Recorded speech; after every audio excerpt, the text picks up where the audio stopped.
We have a larger portfolio. We're used to being able to seeing company when we invest just grow very, very quickly, and that pressure mounts. And so at a certain point when it looks like the market's changed, or you're faced with incredible competition, or you're having to raise, you're running out of money far earlier than you anticipated, we look at it and we say, well, if we can sell now for this kind of price range and get 2x our money, or 3x, or sometimes it's even 1x, we say, let's look at the possibilities, and let's look at it from the entrepreneur's perspective. And more often than not, we are actually the ones convincing the entrepreneur that he should probably sell.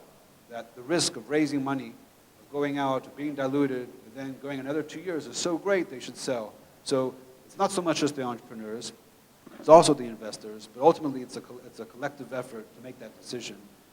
But I don't see it as a disease, as the way some do in Israel. I don't see it as a problem.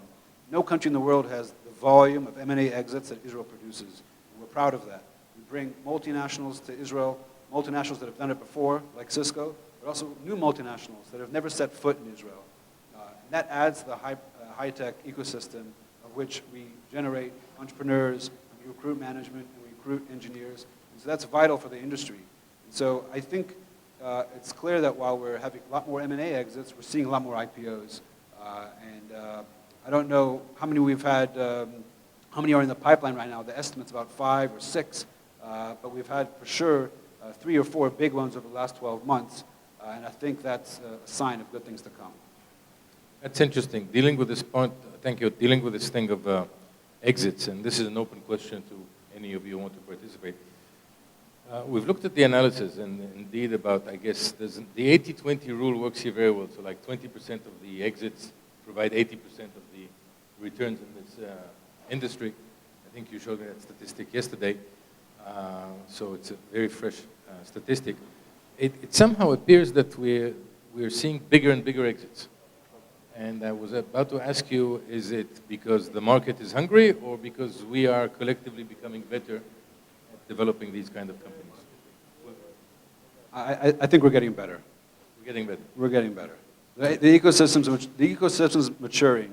The entrepreneurs are usually on their second startup. They've already pocketed maybe $500,000. They're not worried about getting rid of their mortgage. But same with the investors, whether it's an angel investor or the Israeli fund or the US fund, for sure. And I do think that having strong investors around the table that have a reputation for going all the way or investing more money, it sends a message about we're building a bigger company, and we're not going to accept a geographic discount. And I think we're seeing that with a number of exits over the last couple of years. So that's good news for the industry. You seem to be quoting a bit of what Pekka said, that experience does count in this kind of industry, in spite of the notion Of course it does. By the way, even if you were to go back a decade ago and looked at the big exits, those were exits in the bubble years. Most of those companies had meager revenues. They never amounted to much. Unfortunately, many of the funds that were here at the time didn't really have a choice. A company was offered $500 million or $1 billion or even $4 billion. You took it. Sure. You didn't have a chance to build a company. Nowadays, you have a chance to build a company. It takes a minimum of 5 years. Sometimes it takes 10 or even 12 years. We never had the chance to do that in 1999. Companies that exited and went public in 99, they were founded 2 or 3 years before. That's right. it. So, of course, we're more experienced as an industry, and we're seeing the results. Okay. Gadi and then Yahal. Just to add to that, the experience has to do not... They will all tell you we're getting better, but nevertheless. I'm saying the experience has to do not necessarily with very, detailed advice and analysis. It often comes from, personal experiences that you went through or your fund went through that just give you the stamina and the courage to pull through it. At very important junctions. We had several incidents like that in our portfolio. ClickTech, it's actually a Swedish company that we invested in. Then in the middle of 2008, in the middle of the financial crisis, the company was doing pretty well. We got an offer to sell the company for $300 million, middle of the financial crisis. It's a very, very difficult decision to make, especially when you have, and I don't remember that, it was part of JVP back then, it's, you have entrepreneurs, and it's their first company, they probably can do very well, to themselves. And just because you personally or your fund went through some positive experiences, really pushing for very significant companies, and you know it can be done, and you have, you just have the experience going through that, you know, we could drive them to continue, not to take this offer, continue and drive through. It ended up as, I mean, for us, we sold our position at $2.4 billion, $2.4 billion. That was the value of the company average when we sold our position. And, you know, lately we had a similar thing with CyberArk, a company in the cyberspace here in Israel. 2010, again, what's very common in the Israeli scene, you have a private equity fund that comes in, you know, would give an investor, you know, 3 to 4x on the money. The company been, you know, probably been at that point about 7 years from inception. And I think a lot of the, you know, at the end of the 90s, many VCs would take that offer and say, okay, fine, we did a nice multiple on our money, you know, it's a safe bet, etc. But, you know, I think part of the experience that we gained as an industry is to know that it is, you know, a few companies that makes the difference.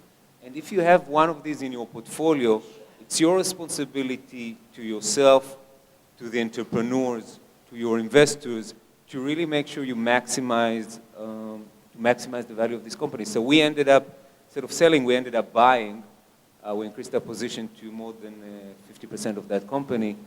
And you know, last week we've announced that we're actually taking it public, and we started the roadshow for CyberArk. So of course there are some other failure stories that I'm not going to share with you necessarily right now, but I'm just saying at these critical junctions, it's very, very important to have people around the table that have these positive experiences and can push to maximize value.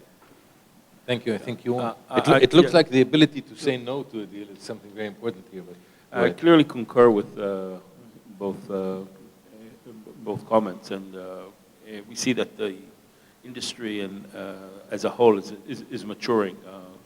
But what I really want to point is that currently there's a very interesting phenomena where, on one hand, what was called the Israeli discount over the years is very much in place in the early stage investments, where we see, at least I see, a 70% discount of you know, an A-round kind of financing, where the comparable team, if they would go to the U.S., would get you know, 3 or maybe more X on the pre-money valuation.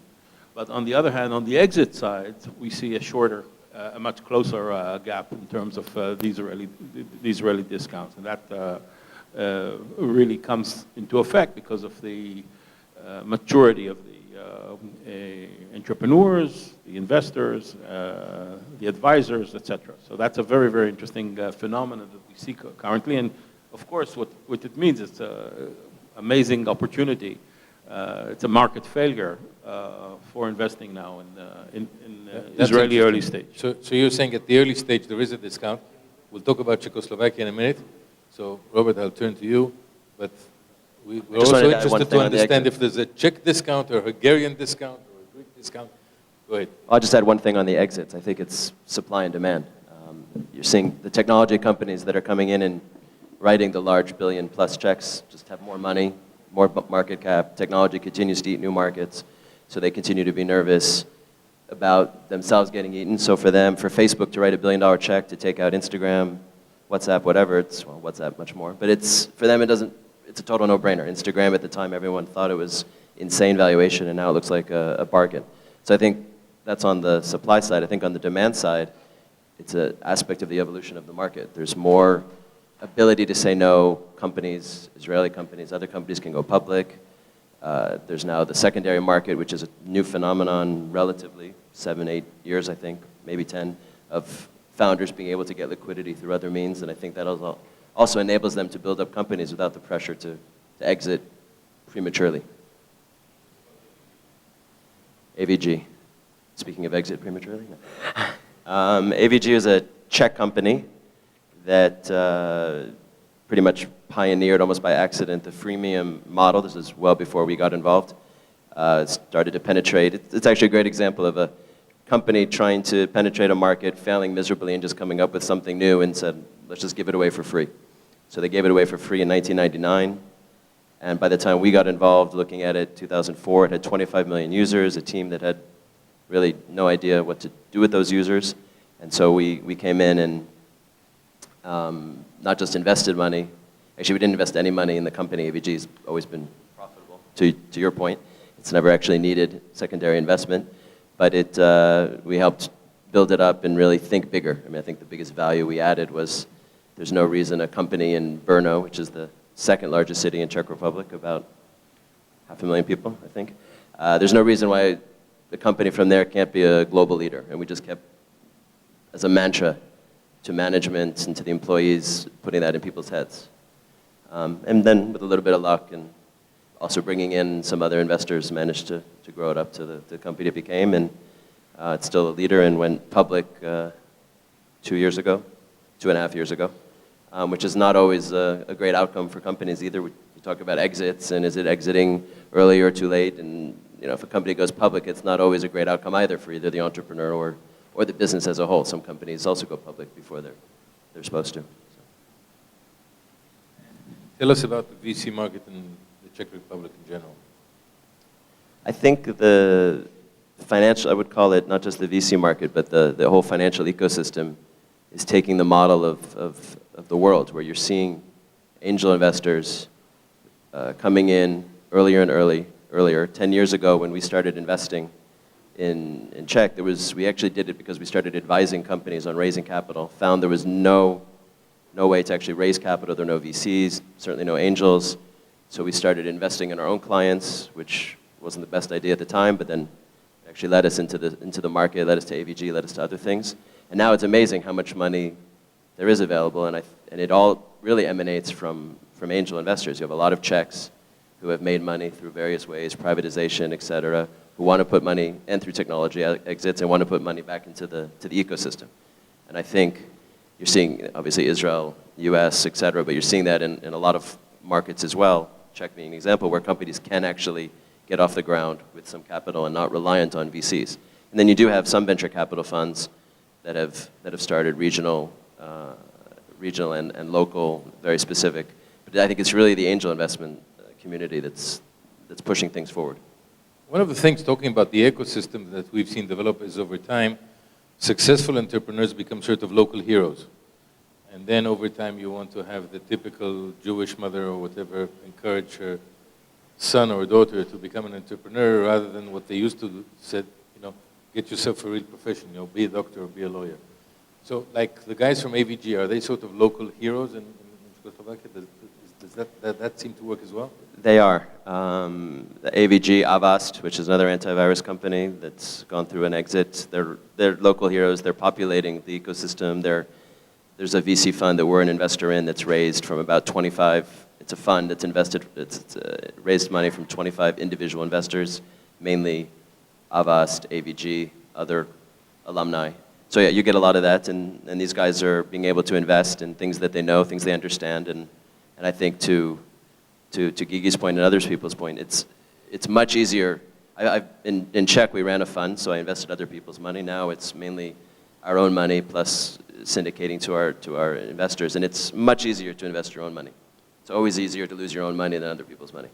So I think for that, from an early stage point of view, that's what's driving a lot of it. That especially there's always been a stigma in Czech and perhaps other Central European countries of going bankrupt, of losing money, et cetera. Nobody likes to lose money, and in those markets especially don't like to lose money. So when you have these people that have the money to lose, think like that, they're able to drive the venture forward. So help me out on this personal investing side. I've had this problem at home. So I understand that if you're an angel investor, like Gigi told us, you don't have to go through a rigorous due diligence. You try to find a shortcut. And you're sitting here saying it's fun. Does any of you clear these investments with your wife, for example, or that's your territory to lose your money? She wants nothing to know what I invest in. Gigi? Do you have an investment committee at home, is the question.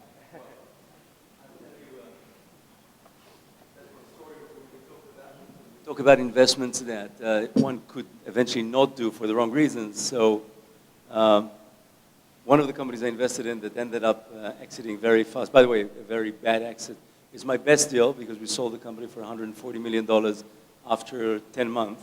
But it's my worst one because that company now, 2.5 years later, is going to make around $200 million EBITDA this year.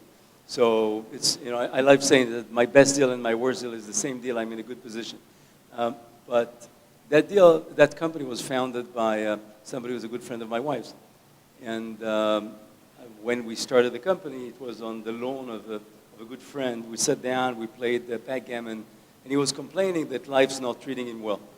And that is, you know, he doesn't know what to do. He was unemployed. He was not sure. And I had an idea around something, and I'm not saying the name. You'll understand in a second why. And I had an idea around something, and he liked the idea. And I said, you know what? I'll give you a salary for a few months. Go check it out. So we went. He checked it out. And to make a long story short, we found the co-founder. I gave them some money. Then there is a bit more. And in 10 months, they sold the company, which was amazing. But on the way back from that, so these friends' house was somewhere in the mountains of Jerusalem. And on the way back, I told my wife, you know, your friend, I decided that I'm going to invest in his, you know, in the venture with him, and I'm going to give him some money. And she went and said, are you crazy? You know, this guy never liked working. You know, we lived together in New York for many years, and the guy always used to work. He said the maximum a person should work is to be able to pay rent, to be able to buy cigarettes, and to be able to buy food. When you finish that, you go home, you smoke, and you eat. Said, is that the guy you're giving our money to? And she was so blunt about it that almost on the way home, it had not been uncomfortable for me. I might have even called back and said, I'm taking the offer back. So that's so much for consulting your wife on entrepreneurs. Or your spouse, I mean, not wives. I wonder what she would say if we asked her for her vision, but that's a good contribution. I don't know.